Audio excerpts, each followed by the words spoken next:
folks. Welcome back, boys. One to go. We've knocked out 3 console sets so far, and we're down to what I've considered the absolute the one you shouldn't miss. Tom and Tully here bringing you the business. Are you excited? Oh, yeah. Save the best for last. You know, save the best teams for last, save the best people on the desk for last as well. So, I like that. Yeah, I got you there. Like yeah, these teams have very formidable names here on both of them. I mean, when you look at Hype Unit, this is Astral Authority with a little bit of help from Bobby. Just go down the line. Wolves, Leia's, Baronic, Inbound, Griff. You know these guys. You've watched these guys, and they've been fantastic. A lot of them have a number of trophies, defending world champs, a lot of superlatives. And then across the way, to be honest with you, a team that's also very strong. Passion, represented by Delny, Jagaru, Crimson, Hamster, and Fatal Ghost. Again, names that you just kind of know. So when we look at these squads and we talk about the level of power and everything that's coming out, they're 2 evenly matched teams. You would think so, because like they should be playing against each other a lot. There should be mind games between these 2 teams. But if previous records between Season 5 Fall Split dictate otherwise, that former Astral Authority record was just so impressive. Going into Worlds, definitely transitioning that into crowning themselves the defending champions. Well, now we'll see how they work out. New org. Hype Unit has been really active on Twitter, so special shout out to them. I've really enjoyed watching what they've been able to pull out. So hopefully the team can match that energy. And in all honesty, I would not be surprised. Across the way, though, Passion, a fitting name for these guys. I think that these players are absolutely somebody or some people that can just pull out all the stops and even find a win despite how successful Astral and this team has been last year. Some of them having played with each other on the previous Flashpoint roster. You have members from Elevate as well. So these members also have the experience for themselves and the synergy that they need, maybe even to take out this Hype Unit. Well, let's get rolling. Picks and bans right about now, and we'll see how these teams wind up. We've got Passion on the left-hand side. They'll have the first pick and the first ban. Hype will be responding. So Passion right away bans out the Odin. Don't want to deal with that. And if you're new to the scene, if this is your first foyer into the console side of things, Wolves is the best Odin. You don't give him Odin, and that's just the #1 rule. I mean, you don't give him Odin, you don't give him Loki. What can you give him? If you're banning Odin and Loki because of Wolves, you're leaving so many other picks available. I don't think the Loki is a must ban anymore. 1, it's an oddball selection. 2, last time we saw it actually wasn't very successful, believe it or not. Whereas the Odin, I think, is a strong character in its own right, and it happens to be kind of a go-to selection. So that's, you definitely got to watch out for that. Hype on the other side, a little bit more standard bans here. No King Arthur, no Freya, and that of course leaves the Fat Man open. Bacchus will pick up.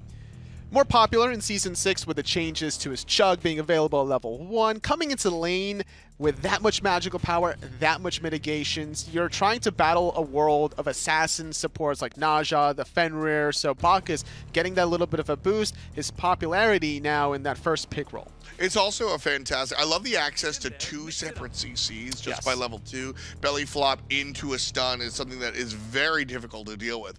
And so with that in mind, I think Bacchus has become a very strong selection. Kronos and Achilles selected across the way. Meanwhile, Passion going to go with the Morrigan. I like it, because right now there's not that many picks available where they're still kind of figuring out, but just Bacchus alone, you get 2 Bacchuses out there, double Intoxicates, double Belly Flops, double Belch Gods. They're going to be doing a lot of damage in their own rights, and the rest of the draft from Passion could be all physical gods, and I would be happy with it. Don't worry, you've also got a, Shivalake there as well, double Darkest of Night, certainly not something I'm saying no to. Sun Wukong, the Monkey King, will be chosen for Hype. And as we get into our second round of bans, we say goodbye to Giannis, we say goodbye to Ardio as well, and we'll see how it all works out. I like the Ardio ban specifically. Whenever you have Sun Wukong, you want to make sure that you got that 72 transformations available to you at every given moment. So taking away some mid-mage bans specifically, knowing that Hype Unit has the next pick. Here, so got to watch out for what he's going to be able to do in the mid lane. We've got no Agni and no Giannis. Meanwhile, Passion across the way going to ban out some Guardians. So Hype now has control, and they're looking for Kabrakan. I think that this one is an interesting pick, knowing that the mage is still available. They don't have to pick it now knowing that Morgan is selected, but with Passion having it Delny on the solo lane, you never really know where this Morgan is going to go. If it's mid, if it's jungle, or even if it's in that solo lane. Well, with the Nike, I think it's more likely to see her in the solo lane. Can Nike play in other positions, in your opinion? Not at the highest of levels, but I certainly have seen it in other roles. But you probably want to leave it in the solo lane. Exactly. I'm a big fan of Nike, and not a lot of people are. So I want to see how this Passion team works out. Nuwa likely to be in the mid lane, but either way, we're going to the game. Let's go. Thanks, Tom. It's Finch and Aggro here on the call as we move into our final set of the day, North American Xbox.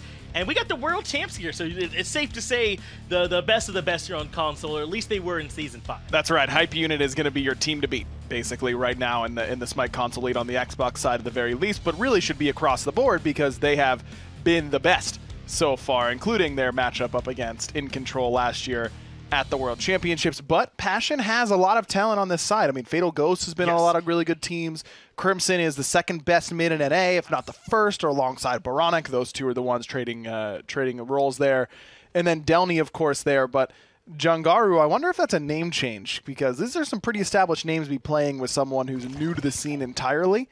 So I am curious about that and wondering to see how he'll do. I wouldn't be surprised to hear it at all. Because like you said, there's some really big names, but already we have some action happening over in the duo lane. Delny showing his face over here on the duo side, very reminiscent of what we saw with Splice towards the end of Season 5 in the World Championship, bringing the solo laner early, because you very rarely lose anything for doing it. Yeah, what are you going to get on this left-hand side? Because Inbound and Griff have started at that purple buff. You have to be able to secure this purple if you're going to start this way. Inbound gives it up, so it is going to be purple buff going over towards Passion, and it gets them some pressure. But look on the right-hand side. It looks like Wolves is all over this blue buff. And that's exactly what Wolves has to try and do to make up for the fact that there was this differentiation. Now, Delny's back over here, so it might not be as easy for him, as Jangaru's here to try and defend as well. The Wolves going to keep pressing the issue. As he should, because yes, he's losing XP, but it's only one person losing XP for Hype Unit, whereas two people are losing farm on the side of Passion. It's both the jungler and the solo laner. Delny's going to hit 2, but it's Nike, so it's not really that scary at this point. Wolves has a pretty decent chance of being able to invade this blue and getting help from layers this time around. We have a lot of different starts here, though, and because we saw some action in duo lane, we didn't get a chance to address them, but it's Sunder that's starting off upgraded for Hamster. Makes some sense on the Bacchus. Looks like a different start over here for Wolves. It might be going into the Soul Leader on this side, and double Blink for Slays and Baronic. So I guess take your pick, Aggro, on which one of those you want to start diving into first. Yeah, okay, we'll start with where you started, which is the Sunder for Hamster. I think it's pretty smart in this composition in particular. It looks a lot better whenever you realize Baronic doesn't have beads, so now that even a Belch will guarantee that Sunder onto Zhang Kui. But the big thing is that Zhang can be difficult to kill with this sort of composition. There's not a lot of guaranteed big burst damage. Nuwa Clay Minion Stun takes a bit to set up, and you have the setup necessary to do it, but it's not super consistent. This makes even a Shining Metal and then Fire Shards ultimate combo from Nuwa probably enough alongside the Bacchus damage and a Sunder to be able to kill Baronic or Layers, who's playing a tanky jungler, or Inbound, who's playing a warrior. This is a pretty tanky lineup for Hype Unit. Of course, Wolves on a warrior as well. And then when you look at Baronic going for Blink instead of Beads or Aegis, I guess there isn't a lot of really good options for him. I mean, there's not a lot of really good CC. It's basically Bacchus, and half the time you're getting flopped on anyways, and so the Beads aren't going to help you that much. But if I'm Jangaru, I'm saying I'll be there, man. And if you set up a Clay Minion Stun, and Baronic will just die. He's going to die pretty easily. This is really risky. I love Zhang Kui with Blink. You go up against a character like Nuwa or like the Morrigan, and you blink on them, and they do what? They don't have a whole lot to really counteract that. It's just in the early game, you aren't tanky enough to really deal out that damage and live at the same time. So it's a risk. And it really does make sense. It feels like this whole Passion squad is really good at making sure the next thing they do hurts even worse, right? Like, Nuwa has the Prot Shred. Jangaru can set you up to take more damage. Even Bacchus, to some extent as well. It's this team that I feel like if they get waterfalling, if they get their abilities flowing together correctly, it's a ton of damage. And even though they have this real tank squad, they probably could shred through Hype Unit. But that becomes the question. Are they ever going to get to sort of Voltron together and form that team fight? Or are some of these very strong individual characters going to stop them? I mean, Inbound's on Achilles support. That can run a game. Cabrakan can run a game, you know, so it just depends on if they can slow down some of these individual pieces. And I think Nuwa can be a really good selection in games like this because many people think of her as the squishy killer with her ultimate late game, but I think the real way to think about her in a competitive sense is as a tank shredder because of how much prot shred she gets from those minions. Baronic has blinked in and is looking for Jangaru a little bit late on that recall demons, but they get one. It looks like Fire Shards will get Crimson out of there, but that's where the blink comes in. Double blink onto the mid lane. Jangaru has beads, but that doesn't move you any further away from these two big boys. And as if you needed any further reminder, this is absolutely the pair from the World Championship squad. The only difference here is Inbound, a player they've played with before, as Wolves has his ultimate forced out in the solo lane, and they've had a ton of success with him. Yes, it was Chapo that helped them win Worlds, but Inbound's no stranger to this squad, so no surprise that the double blink synergy is there between Layers, who's now doing the slaying instead of Griff, I guess. Yeah, I guess so. Griff stopped slaying, and now Layers has begun slaying. Layers really can't keep on one name, man. I mean, he absolutely can't. Chaotic Purpose, it's Layers of Death, yeah. Layers OD, like it's just. There's always some name change going on. Microsoft really making bank off his $10 every time he gets a new idea, isn't it? It really is. That's how all that stuff stays afloat, right? You only need one or two guys like Layers for the whole system. He's wailing on name sense. changes. That's right. He's certainly a strong player, though. You don't want... I know him as KP, I guess. When I came in, he was going under Chaotic Purpose. You're right, Layers of Death as well. You definitely don't want KP coming at you, though. What's your favorite version of Layers' names? I like Chaotic Purpose. Chaotic Purpose was good. Layers OD, I think, was the best. That's good. It has the callback to the Layers of Death. It's cleaner. Can kind of stand on its own a little bit, even if you don't know before, right? Yeah, exactly. That's, that's why I think it was the best. That's a good name. I don't know. Maybe Layers Slays will grow I think this is pretty funny, though. If you know the Griffin Slays and the change over, this is very funny.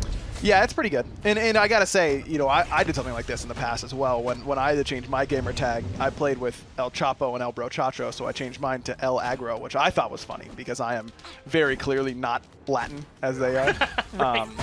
But I said I earned my L. I worry about you sometimes on like really sunny days. You should, no matter what time of year it is. Right. I have gotten sunburnt going on a long drive. Like in the car? Yeah. That's ridiculous. Yeah, my left arm will get sunburnt.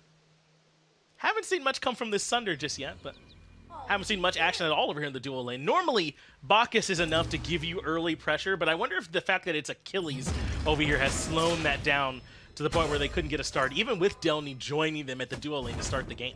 That must have been a big part of it, because Inbound just has such an aggressive option available to him with Fatal Strike. If anyone gets even a little bit low, you end up being in a very strange spot, and you end up almost dying basically every time to it. So that is something that you have to be wary of.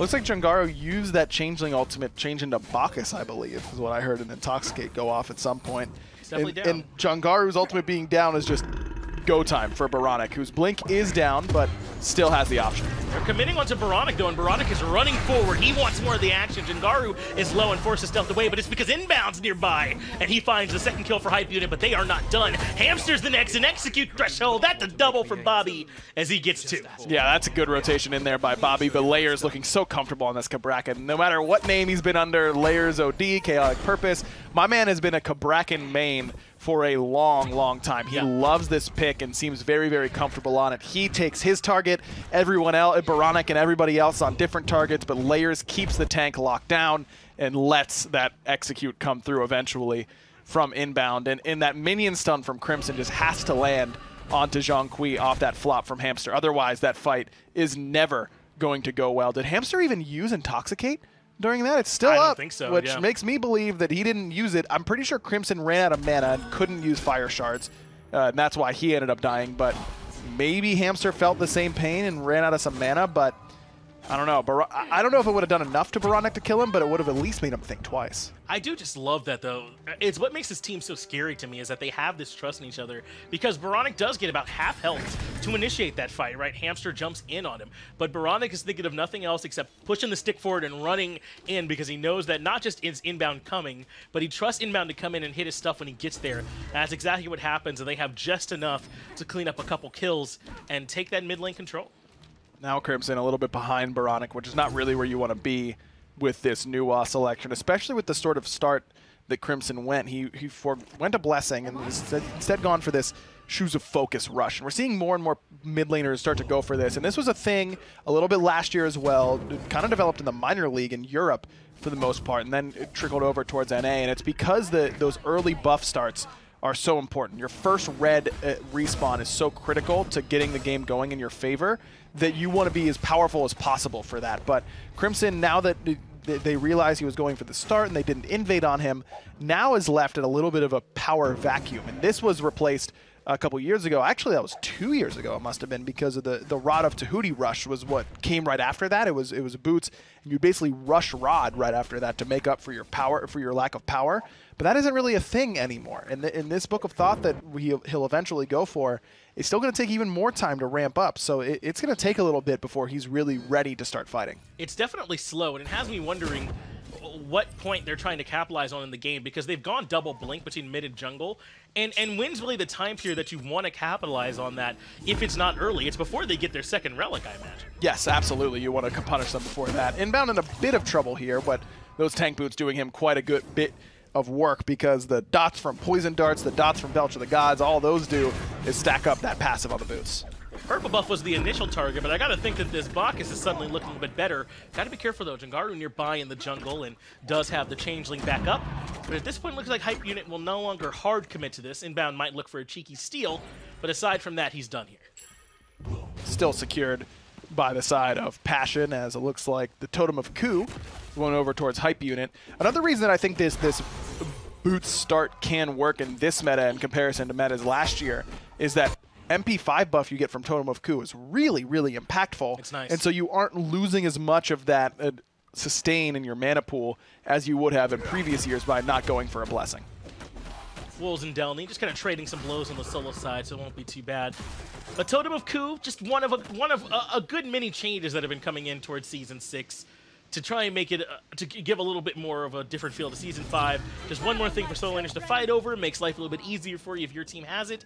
I think it's a mental thing too. When you hear the coup and you look at your tower and it's lit up, you're like, all right, yeah, we're winning something somewhere. That's right. So that's always nice. It gives me something else to be toxic about as well. Absolutely. When I'm not getting Totem of Coup on my team, and I hear get Totem upset. of Coup, their towers light up, VVGN, VER, you know, right. that sort of stuff. The whole shebang. Yeah, absolutely. That's what you can expect if you're in Finch's game. Not mine. I'll say NT, smile.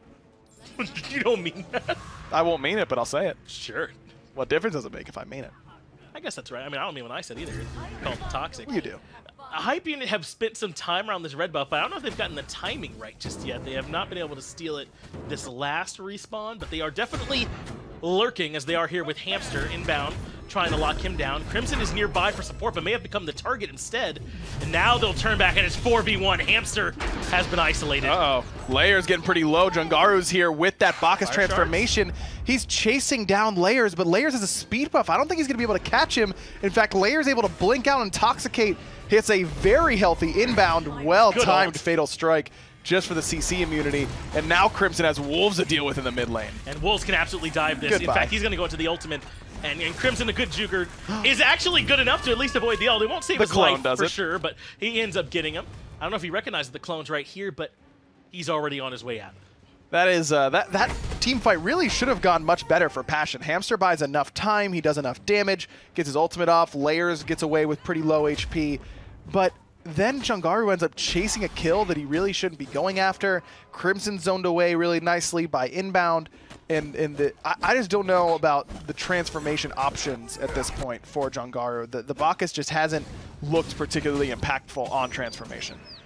Well, Gold Fury being pulled, as we'll come back to the targets for Jangaru to switch into, as at about half HP. Hamster and Fatal Ghost are nearby, and looks like that's enough to deter Hype Unit for now, as they do start to fade away from this Gold Fury.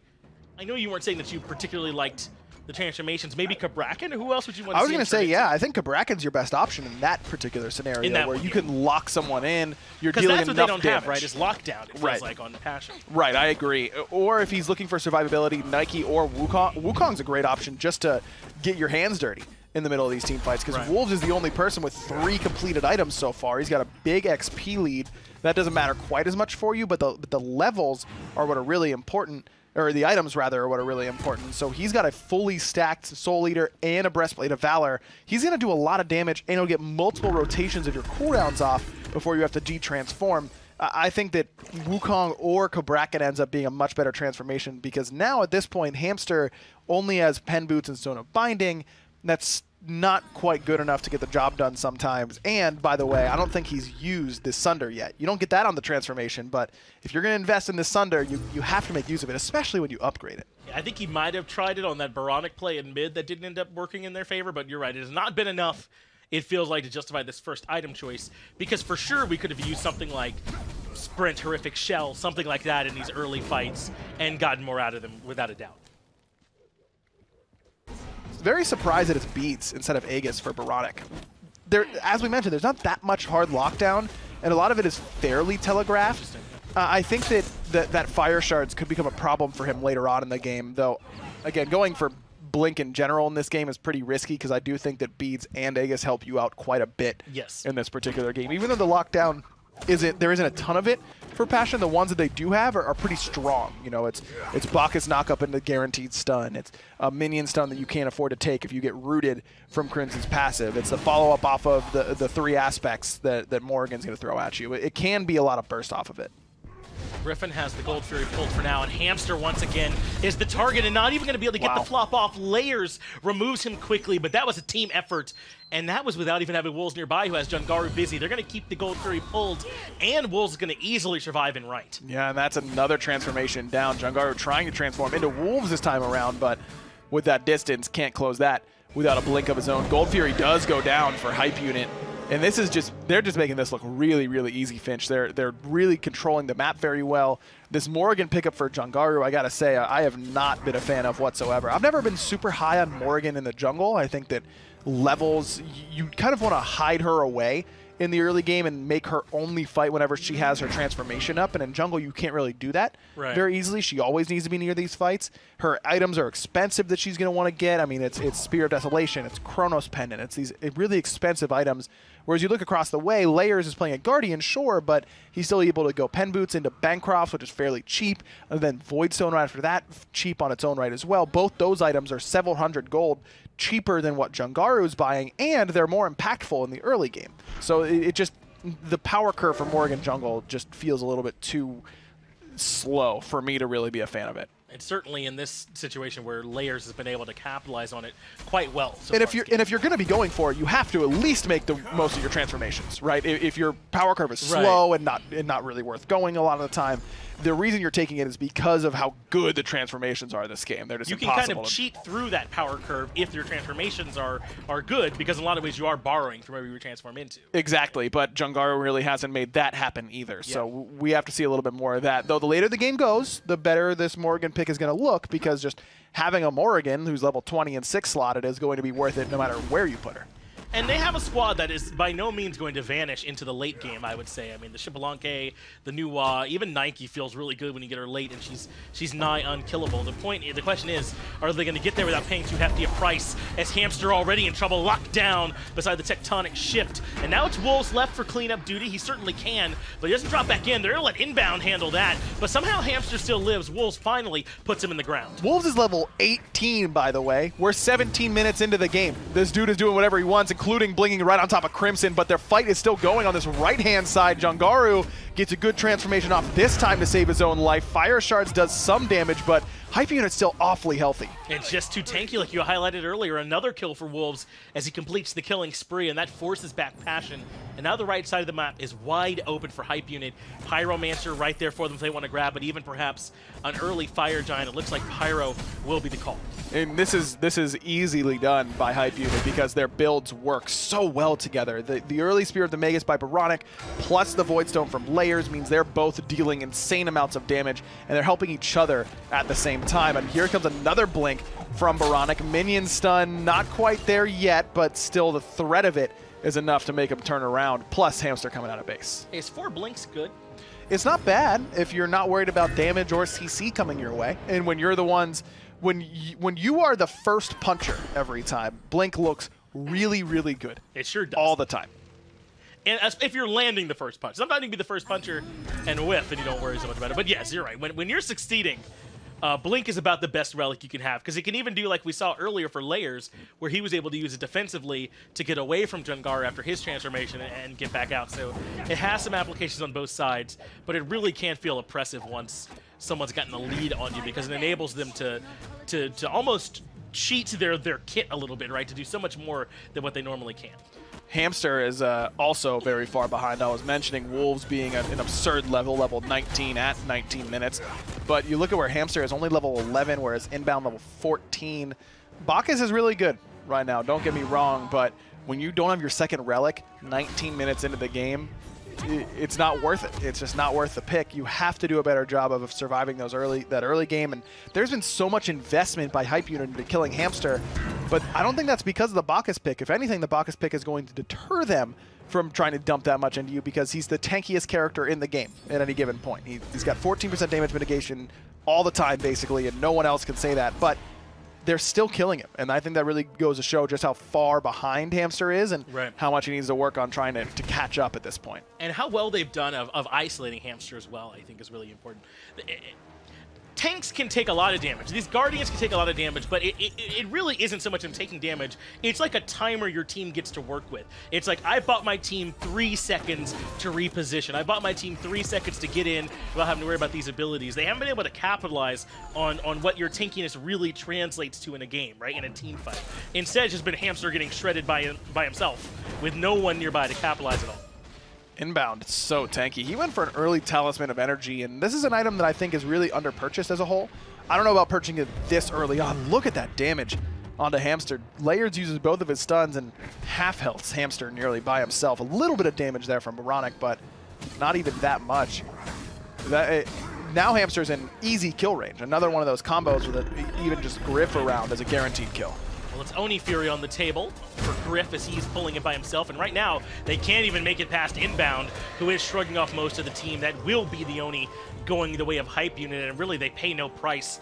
The rest of Passion cannot afford to step in and try and contest. In fact, Wolves wants a little bit more. He's got Delny and Jingaru both running for the hills. As he should be. Level 20. He should be looking for any fight he can get, because no one else is going to be able to contest that pretty easily. Delny's level 19, sure, but he's Nike.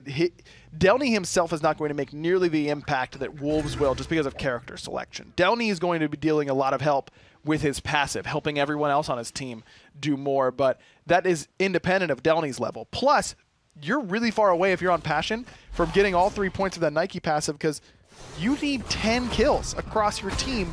They currently are 0. They're blanked on the board, so it's going to be a while before that Nike's passive is even worth the selection itself.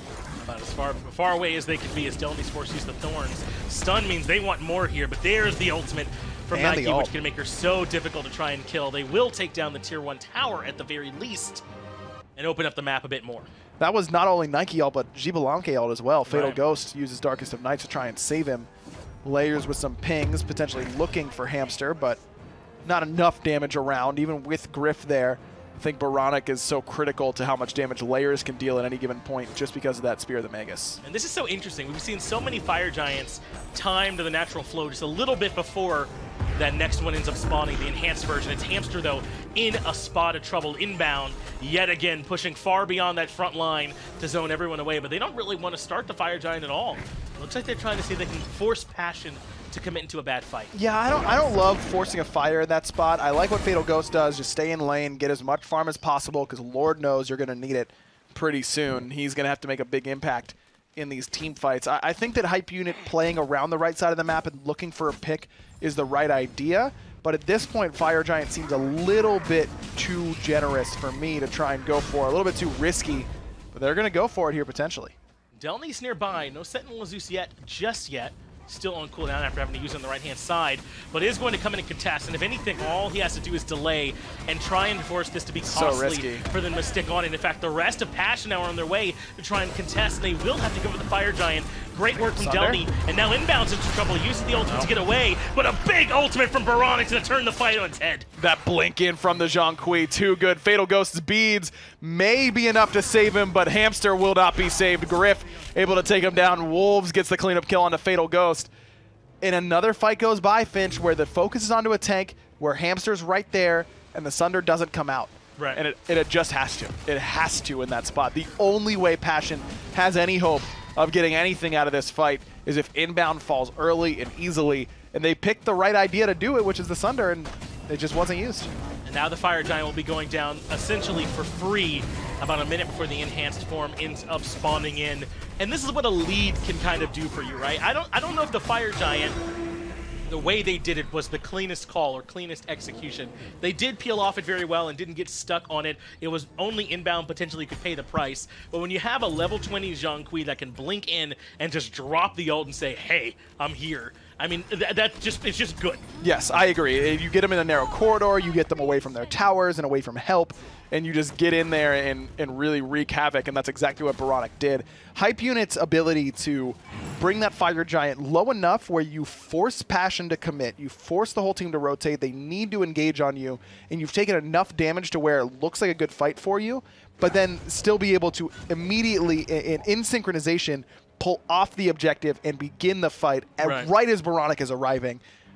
They're world champions. I mean, you can tell. They look easily better than Passion does in this game, and head and shoulders above. And Passion, as a team, I think has a lot of potential. It's a very strong team, like you said, with some names on it that we know very well and are good players. It just when you run into Old Astral, run into Hype Unit, it can be tough. You know. Downey's a former world champion himself. That's I mean, right, yeah. he's a very good player. Like I said, I think Crimson is the second or first best mid laner in North America, kind of depending on the day, more so depending on the meta. In my mind, and I think in the current meta, I would favor VIICK just because it isn't a Thoth meta necessarily, so Crimson loses some inherent value because that's his best god, but Crimson's still an absolute beast, no doubt about it.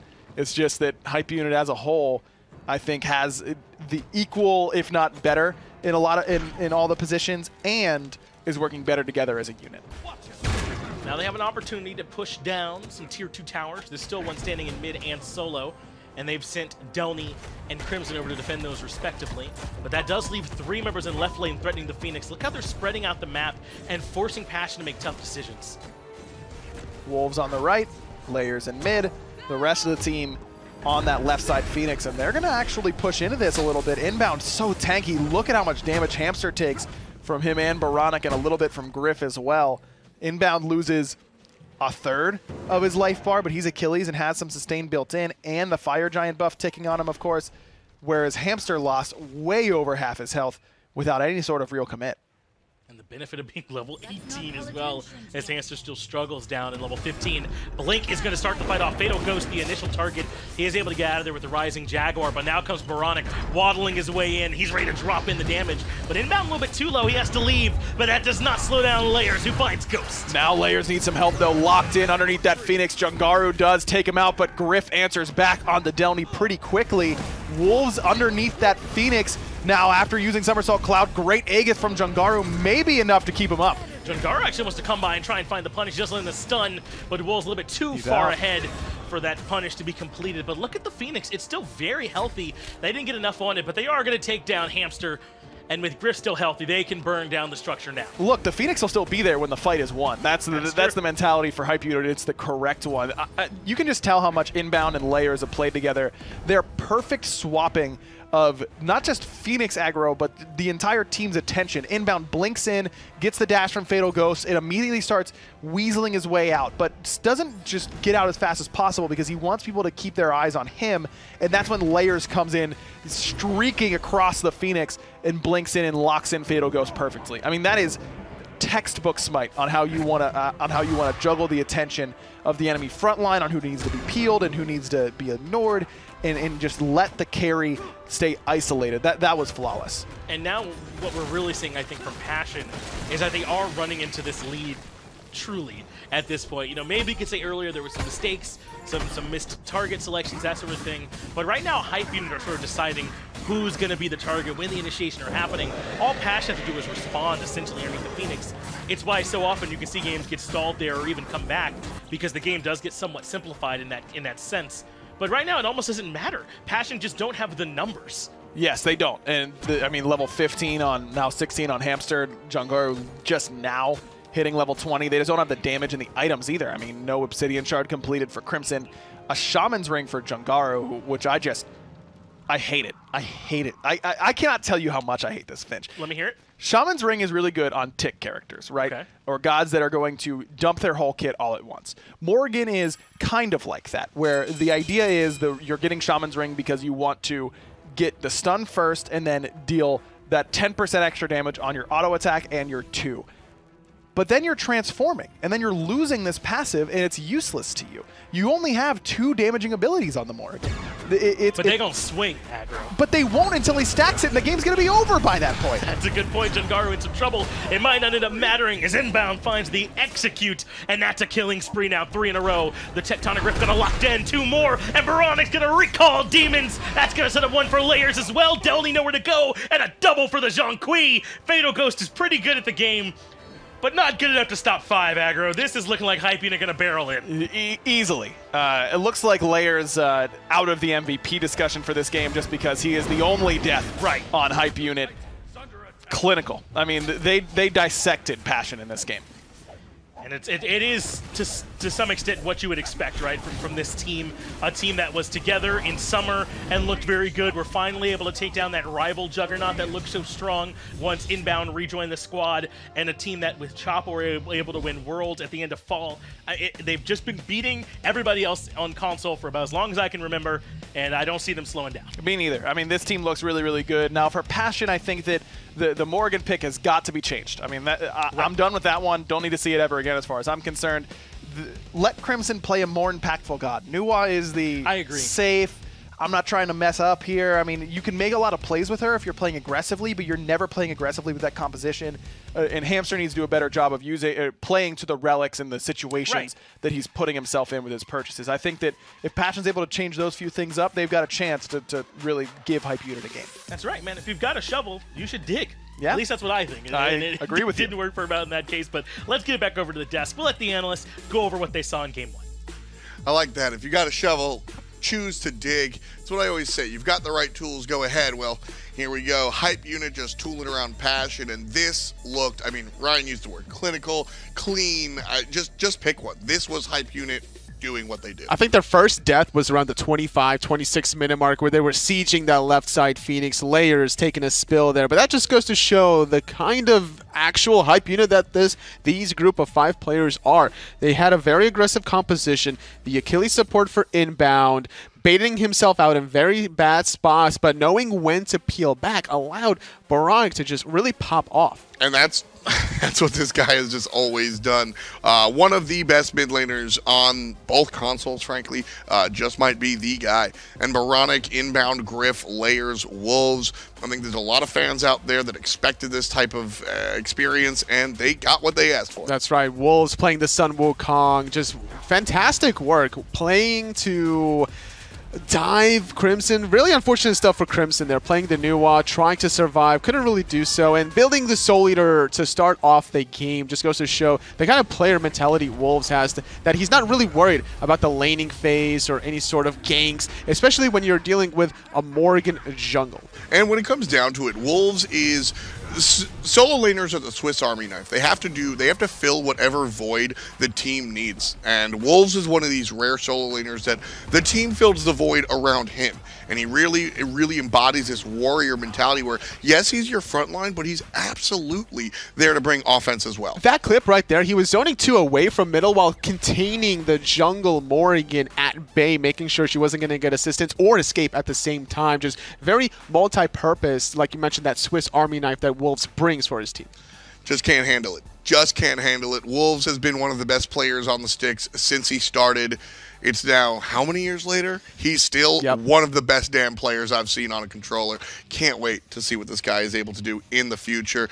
Moving on to game number 2, I mean, Hype Unit just continue to do what they're doing, right? Passion, what does Passion have to do to answer? Honestly, Aggro put it really well to the point where Crimson playing the Nua was a little bit too passive for what Hype Unit was bringing to the table. Achilles support, Sun Wukong in the solo lane. These two gods are looking to dive the back line, and I think that there needs to be more preparation of how to deal with that. Bacchus, very early picked, is an aggressive support. Maybe lean a little bit more towards the Gebs of the world, the Kumakarna, gods that have better